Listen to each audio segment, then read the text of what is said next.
के मुख्यमंत्री चंद्रबाबू नायडू ने मंगलवार को केंद्रीय गृह मंत्री अमित शाह से मुलाकात की।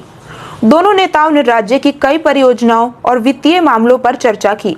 साथ ही इस मीटिंग में मुख्यमंत्री ने वरिष्ठ टीडीपी नेता और पूर्व केंद्रीय मंत्री अशोक गजपति राजू को गोवा का राज्यपाल नियुक्त करने के लिए प्रधानमंत्री, गृह मंत्री और केंद्र सरकार का आभार व्यक्त किया।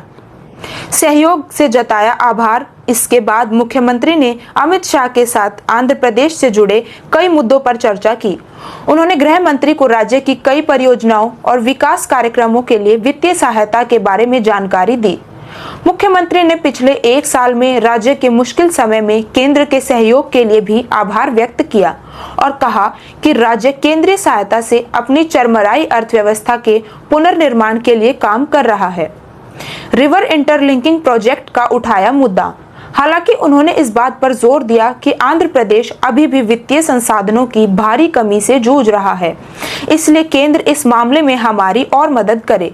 मुख्यमंत्री ने अमित शाह को बताया कि 16वें वित्त आयोग से अनुरोध किया गया है कि वो आंध्र प्रदेश को हुए वित्तीय नुकसान पर विचार करे।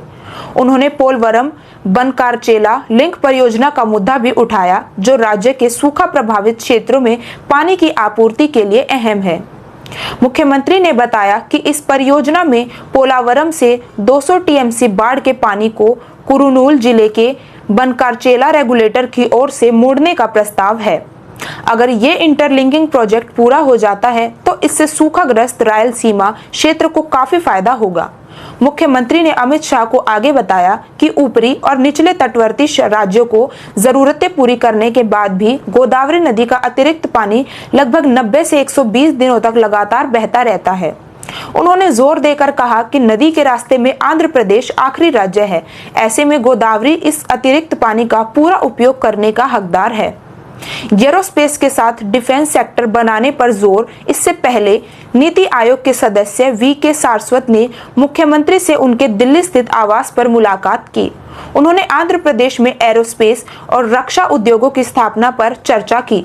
मुख्यमंत्री ने सारस्वत को बताया कि सरकार रायलसीमा क्षेत्र में रक्षा उद्योग स्थापित करने की योजना बना रही है। उन्होंने इस क्षेत्र में निवेश को बढ़ाने के लिए आवश्यक कदमों पर भी चर्चा की। मुख्यमंत्री ने दिल्ली मेट्रो रेल के प्रबंध निदेशक डॉक्टर विकास कुमार से भी मुलाकात की, जिसमें उन्होंने विशाखापत्तनम और विजयवाड़ा में मेट्रो परियोजनाओं के निर्माण में सहयोग पर